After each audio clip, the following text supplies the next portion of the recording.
कहानी कुर्सी की देख रहे हैं आप। छत्तीसगढ़ में दूसरे चरण और आखिरी चरण में 70 सीटों पर वोटिंग हो रही है। छत्तीसगढ़ में अब तक करीब 20% मतदान हुआ है। छत्तीसगढ़ में पहले चरण में सिर्फ 20 सीटों पर वोट डाले गए थे, बाकी 70 सीटों पर आज मतदान हो रहा है। लेकिन जिन सीटों पर लोगों की सबसे ज्यादा नजर है वो है पाटन सीट, जहां से छत्तीसगढ़ के सीएम भूपेश बघेल चुनाव लड़ रहे हैं। उनके खिलाफ बीजेपी सांसद विजय बघेल मैदान में हैं, तो वहीं अजीत जोगी के बेटे अमित जोगी भी यहां से ताल ठोक रहे हैं, जिसके बाद ये मुकाबला काफी दिलचस्प हो गया है। इसके अलावा अंबिकापुर सीट काफी हाई प्रोफाइल है। यहां से कांग्रेस नेता और डिप्टी सीएम टीएस सिंहदेव के खिलाफ राजेश अग्रवाल मैदान में है, तो वहीं रायपुर साउथ से बीजेपी के बृजमोहन अग्रवाल के खिलाफ कांग्रेस के डॉक्टर महंत राम सुंदरदास हैं। जांजगीर चांपा सीट से कांग्रेस के व्यास कश्यप का मुकाबला बीजेपी के नारायण चंदेल से है। यानी यहां पर वोटिंग की रफ्तार एमपी के मुकाबले काफी कम है। दोपहर 1 बजे तक सिर्फ 20% वोटिंग हुई है। बिलासपुर में बीजेपी सांसद और छत्तीसगढ़ बीजेपी अध्यक्ष अरुण साव ने भी अपना वोट डाला है। अरुण साव को बीजेपी ने लोरमी सीट से मैदान में उतारा है। तो कुल मिलाकर दोनों राज्यों में वोटिंग हो रही है, लेकिन यहां बघेल का जो इलाका है वहां पर वोटिंग ढीली है। छत्तीसगढ़ में अभी तक 20% मतदान हुआ है। मतदान की गति काफी कम है। शोएब रजा मेरे सहयोगी पाटन से इस वक्त सीधे हमारे साथ जुड़ रहे हैं।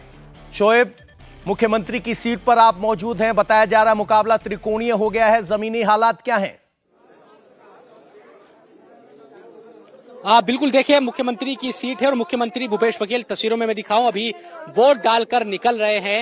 हालांकि मीडिया से उन्होंने काफी बातचीत की और हमसे भी बात की और वो ये कहते नजर आए। देखिए तस्वीरें देखिए कि भूपेश बघेल ने अभी वोट किया है, पूरे परिवार के साथ वो यहाँ पर आए थे और जो वोटिंग है, चूंकि वो लगातार ये कहते रहे हैं कि काफी अच्छा प्रदर्शन कर रही है कांग्रेस, ये तमाम बातें इंडिया टीवी से बातचीत में उन्होंने कही। इसके साथ साथ वो चूंकि जो विजय बघेल है, जिनकी तरफ से ये कहा जाता रहा है, सांसद भी है वो यहाँ के, और ये कहा जाता रहा है कि भूपेश बघेल उनके चाचा है, उनके भतीजे हैं, तो उनके लिए वो जरूर एक डायलॉग का इस्तेमाल कर रहे हैं। भूपेश बघेल ने इंडिया टीवी से बातचीत में कहा कि रिश्ते में हम उनके बाप लगते हैं, यानी कि चाचा बाप के बराबर होता है। ये तमाम जो बयानबाजियां है वो अब एक दूसरे पर वार पलटवार के दौरान की जाती रही है और यहाँ तकरीबन आधे घंटे से ज्यादा का जो वक्त है भूपेश बघेल अपने परिवार के साथ लाइन में लगे रहे, क्योंकि एक लाइन थी लंबी, और उसके बाद वोट डालने के बाद अब वो बाहर यहाँ से जा रहे हैं। ये गुरुदी गांव है, जो पैतृक गांव है भूपेश बघेल का, और यहाँ पर क्योंकि सुबह से इंतजार था कि वो तो देखा आपने, भूपेश बघेल वोट डालकर बाहर निकल रहे हैं और जिस बात का जिक्र मेरे सहयोगी कर रहे हैं वो बात आपको सुनवा देते हैं। भूपेश बघेल आज अपना वोट डालने मैदान केंद्र पहुंचे तो सामान्य लोगों की तरह कतार में खड़े होकर अपने नंबर का इंतजार किया और फिर वोट डाला।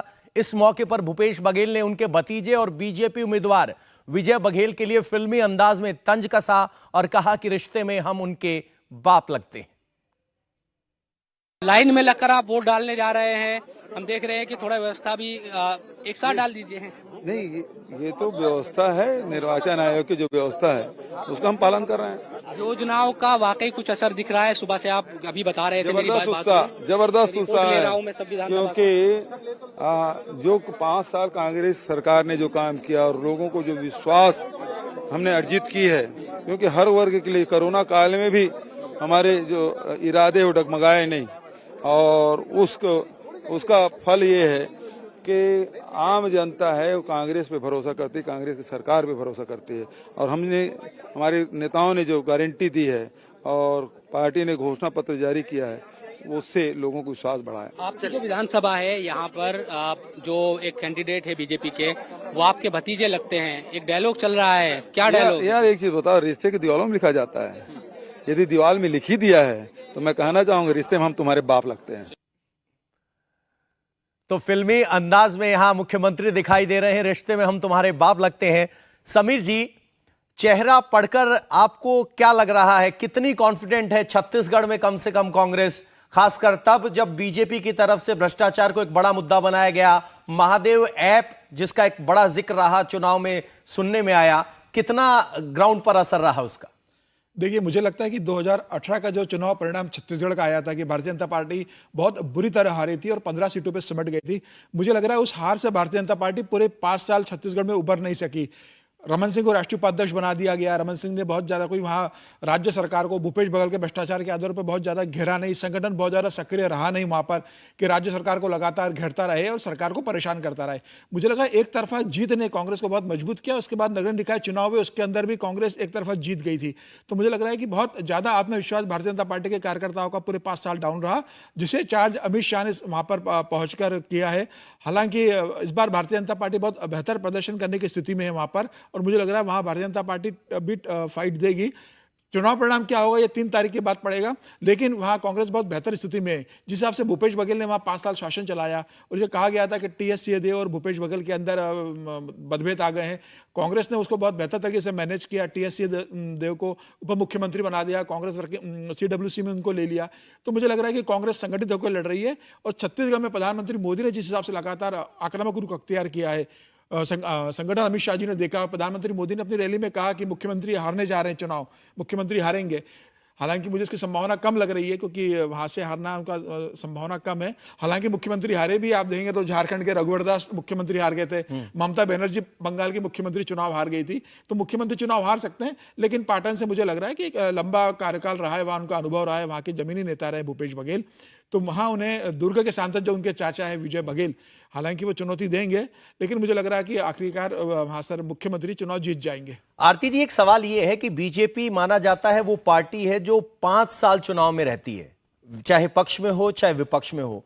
फिर ऐसा क्यों है कि छत्तीसगढ़ में बीजेपी अभी मोदी जी एक्शन में दिखाई दे रहे हैं, अमित शाह एक्शन में दिखाई दे रहे हैं, लेकिन इन 1.5 महीने से पहले वहां कोई गतिविधि दिखाई नहीं दी, ऐसा क्यों? देखिए, पहली बात तो ये कि भूपेश बघेल जी कांग्रेस के नेता है, लेकिन उनकी जो स्टाइल है वो बीजेपी स्टाइल है, वो मोदी जी का स्टाइल है और वो अमित शाह जी का स्टाइल है। तो उन्होंने ये फॉर्मूला तो ये समझ गए हैं कि अगर उनको पावर में रहना है कांग्रेस में ही होके, तो उनको बीजेपी स्टाइल या मोदी जी या अमित शाह जी का स्टाइल जो है वो अपनाना पड़ेगा। और उन्होंने बहुत बखूबी, बहुत ही अच्छे बेहतरीन तरीके से वो अपनाया है। उनकी सारी पॉलिसीज़ आप देखिए, बेशक वो कांग्रेस के हैं और कांग्रेस की जो छवि है कि तुष्टीकरण की छवि है, कांग्रेस की ये भी इमेज है कि वो मुस्लिम अपीसमेंट करती है, वैसा कुछ भी भूपेश बघेल जी ने नहीं किया। और इसलिए कहीं ना कहीं बीजेपी बैकफुट पे है छत्तीसगढ़ में। इन्होंने ठीक कहा कि रमन सिंह जी जो है उनकी भी कोई ज़्यादा खास एक्टिविटी रही नहीं, क्योंकि भूपेश बघेल जी ने वो जो ज़मीन पे जो स्पेस थी बीजेपी के जाने के बाद, उसको भी उन्होंने बहुत अच्छे से काबू में किया है। वो सब कुछ, वो ट्राइबल्स के लिए, आदिवासियों के लिए भी वही स्कीम्स, उसी तरह की स्कीम्स लाई जिस तरह की स्कीम्स मोदी जी ने लाई है आदिवासियों के लिए। उसी तरह की उनका जो पॉलिटिकल नैरेटिव है वो हिंदू समाज के लिए हो, हिंदुत्व के लिए हो, वो अपने राम पथ गमन मार्ग जो बनाया, राम को एकदम अपना लिया, राम को अपना लिया। तो वो सारी उनकी जो है, मैंने तभी कहा कि वो कांग्रेस के लीडर है, लेकिन वो बीजेपी की स्टाइल की पॉलिटिक्स कर रहे हैं। समीर जी, आपको जोड़ना चाह रहे हैं? देखिए, वहां पर भूपेश बघेल ने छत्तीसगढ़ियावाद को बहुत ज्यादा जमीनी स्तर तक पहुंचाया, मतलब एक जो प्राइड होता है छत्तीसगढ़ियावाद का, और उसके वहां प्रतीक बने। आप देखिए, उन्होंने राष्ट्रगीत के बाद राज्य गीत, जो राज्य का गीत है उसको कंपलसरी कर दिया। मोटे अनाज को उन्होंने वहां पर प्रसारित किया, बहुत ज्यादा इंप्लीमेंट करवाया, राज्य के अंदर करवाया। और छत्तीसगढ़ के जो लोकल तीज त्योहार है, वहाँ के जो रीति रिवाज है, वो संस्कृति है, उसको उन्होंने वहाँ पर बहुत बड़े स्तर पर प्रसारित किया। इसके अलावा उन्होंने लेबर डे को उन्होंने बड़ा सेलिब्रेशन के रूप में एस्टेब्लिश किया। तो मुझे लग रहा है कि लोकल जो भावनाएं थी छत्तीसगढ़ के लोगों की, उसको उन्होंने बहुत तेजी से कनेक्ट किया, अपने आप को उससे जोड़ा है। छत्तीसगढ़िया गौरव, जैसे प्रधानमंत्री नरेंद्र मोदी ने गुजरात गौरव किया था, तो लगता है उन्होंने प्रधानमंत्री मोदी को अपना गुरु मान लिया और उनकी योजनाएं पर बात कर रहे हैं। शोएब हमारे साथ जुड़े हुए हैं।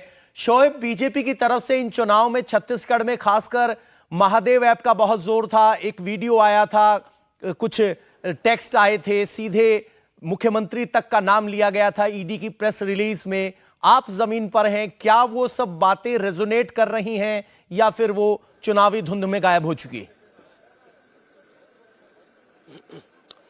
देखिए, चर्चा है, इसमें कोई दो राय नहीं है, क्योंकि लगातार जो विशेषज्ञ भी है और जो लोग हैं वो तमाम चीजें इस तरह तो जरूर कह रहे हैं कि अब से अगर 6 महीने पहले आप इस राज्य के चुनाव को देखते तो आपको ये लग रहा था कि शायद कांग्रेस बहुत अपर है और पहले की तरह 2018 की तरह उसकी ज्यादा सीटें आएगी इस बार भी।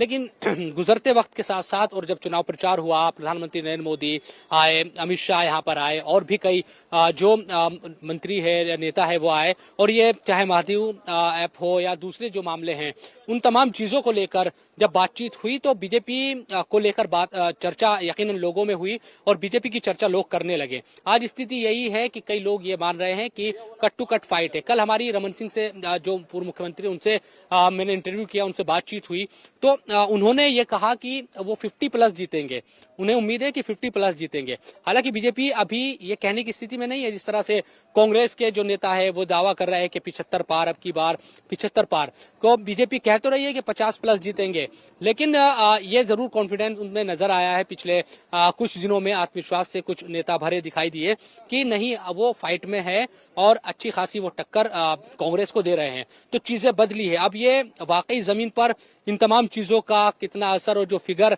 आएगी 3 शोएब, ये तो बात हुई नेताओं के बयानों की। आप जमीन पर हैं, किसका बूथ मैनेजमेंट लग रहा है ज्यादा मजबूत है? वोटर जो आ रहा है वो क्या सुगबुगाहट दे रहा है आपको, क्या संकेत दे रहा है?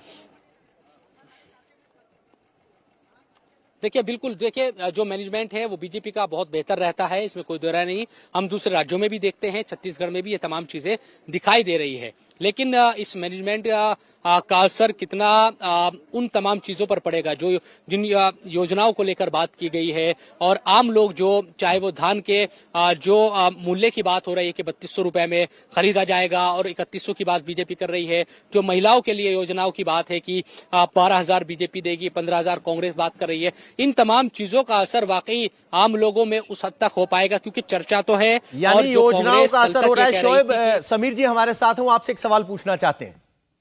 शोएब जी, वहां पर कांग्रेस और भारतीय जनता पार्टी में मुकाबला है, लेकिन मैं जानना चाहता हूं कि इस बार अजित जोगी नहीं है। हर बार अजित जोगी एक फैक्टर होता था। उनकी पार्टी, उनके बेटे अमित जोगी जो अभी पाटन से चुनाव लड़ रहे हैं वो देख रहे हैं, और बहुजन समाज पार्टी का भी बड़ा एक वहां वोट बैंक रहा है जो वोट लेते रहे। तो क्या लगता है इस बार आपको, अजित जोगी नहीं है तो अमित जोगी क्या कांग्रेस को नुकसान पहुंचा पाएंगे, और बहुजन समाज पार्टी की वहां क्या स्थिति है इस बार? देखिए, 80 सीटों पर चूंकि जो अमित जोगी की पार्टी है वो चुनाव लड़ रही है, तो कई लोग ये मानकर चल रहे हैं कि उनकी जो माताजी है वो सीट निकाल सकती है। इस तरह की चर्चाएं हैं कि वो सीट निकाल सकती है। हालांकि जिस सीट पर मैं खड़ा हूं अभी पाटन में, यहाँ अगर हम ये कहें कि ट्रायंगल है और जो विजय बघेल और अमित जोगी भी फाइट में है, तो लोग थोड़ा इससे कतरा रहे हैं। लोग ये मानना है कि बीजेपी और कांग्रेस के दरमियान फाइट है, कुछ हद तक नुकसान पहुंचा सकते हैं अमित जोगी, लेकिन वो इतना बड़ा नहीं होगा कि भूपेश बघेल उससे हार जाए, ये लोग मानकर चल रहे हैं। अब दूसरी सीटों पर जहां तक बहुजन समाज पार्टी की बात है या हम अमित जोगी पार्टी की बात कर रहे हैं, तो यकीनन इन तमाम चीजों को लेकर चर्चाएं हो रही है कि दलित वोट कितना बीजेपी से या कांग्रेस से छिटक सकता है या इस स्थिति में। लेकिन बीजेपी ये मानकर चल रही है, बीजेपी के नेताओं से जितनी भी हमारी बात हुई, कि जो वोट काटेंगे वो कांग्रेस का काटेंगे, हमें थोड़ा सिक्योरिटी इन चीजों से मिलेगी, ये मानकर बीजेपी चल रही है। और कांग्रेस के नेता भी यकीनन पिछले कुछ दिनों से इन तमाम चीजों को कह रहे हैं कि पहले के मुकाबले थोड़ी स्थिति बदली हुई दिखाई दे रही है। अब ये कितनी बदली है और कितनी नहीं, इसका यकीनन आकलन ही किया जा सकता है, एक अंदाजा लगाया जा सकता है, लेकिन स्थिति जो है वो 3 तारीख को साफ होगी। लेकिन ये बात सच है कि एक फैक्टर है, वो भले बड़े पैमाने पर ना हो, लेकिन अगर कहीं बहुत कम मार्जिन होता है किसी सीट का, 1000, 1200 इस तरह से, और वहां अमित जोगी की जो पार्टी है वो इन वोटों को घटा देती है, तो फिर वो नुकसान अमित उठाना पड़ जोगी सकता है कांग्रेस को। किंग मेकर नहीं, वोट कटवा तो कम से कम है ही। सर, अगर बघेल के सामने अमित जोगी आते हैं, किस सोच के साथ आए होंगे? इस मामले को त्रिकोणीय बनाने के लिए, या बीजेपी की मदद करने के लिए, या सचमुच उम्मीद करते हैं कि वो बघेल को हरा सकते हैं? न वो बघेल को हरा सकते हैं, न वो भारतीय जनता पार्टी की मदद कर सकते हैं। मुझे लग रहा है कि अमित जोगी को मारवाही सीट से चुनाव लड़ना था, जो बेसिकली अजित जोगी का गढ़ है। रेणुका जो उनकी वाइफ है और अमित जोगी की मदर है वो वहाँ से विधायक रही है, तो मुझे लग रहा है कि एक बहुत गलत निर्णय रहा है अमित जोगी का, क्योंकि जब अजित जोगी चले गए तो पार्टी जो थी वो अमित जोगी के कारण नहीं पहचानी जाती थी, वो अजित जोगी के कारण पहचानी जाती थी। इस स्थिति में अमित जोगी को अगर छत्तीसगढ़ में अपने आप को मजबूत करना है तो उन्हें मुझे लग रहा है कि जो बेल्ट अजित जोगी के कारण जाना जाता था, मारवाई सीट जो अमित जोगी के परिवार की सीट है अजित जोगी के, वहां से उन्हें चुनाव लड़ना था। उन्होंने पाटन में आके एक बड़ी भूल की है, वो चुनाव वहां से निश्चित रूप से हारेंगे, जीतने की स्थिति नहीं है। पार्टी में उनकी टूट भी हुई थी, कुछ एमएलए उनके बीजेपी में चले गए थे, अब उन्होंने कांग्रेस के और दूसरे दलों के जो बगावत करते उनको टिकट दिया है। तो मुझे लग रहा है कि इस बार उनको 1 या 2 से ज्यादा सीट ज्यादा मिलने की संभावना नहीं है। इस चुनाव के बाद मुझे लग रहा है अमित जोगी के लिए बहुत मुश्किल होगा अपनी पार्टी को बचाए रखना। उन्होंने एक बड़ी राजनीतिक भूल की है पाटन से चुनाव लड़के, राजनीतिक भूल की है। आरती जी हाँ, कुछ मैं जोड़ना इसमें जोड़ना चाहती थी कि देखिए अजीत जोगी एक बहुत बड़े लीडर माने जाते थे अपने रीजन में, उस तरह की छवि अमित जोगी नहीं बना पाए हैं। सिर्फ आप के पिता पॉलिटिक्स में हैं और ये डायनास्टिक पॉलिटिक्स जो है लोग वैसे ही इसमें बहुत ज़्यादा समर्थन नहीं करते हैं। आप बड़े से बड़े नेता जो उनके बच्चे जो है उस तरह की छवि नहीं बना पाए जो उनके पिता या माता की थी। उनका अमित जोगी का क्लियरली वो इस इलेक्शन में जो उन्होंने भूल की है वो शायद उनको पूरी राजनीति में उसका भुगतान भरना पड़ेगा। मुझे नहीं लगता है कि वो पॉलिटिकली राजनीतिक तौर पे वो सक्सेसफुल हो पाएंगे। यानी अमित जोगी के लिए अब की बार अपने आप को प्रूव करना बड़ा फैक्टर होगा कि कितने वोट लाते हैं, किस भूमिका में वो रहते हैं।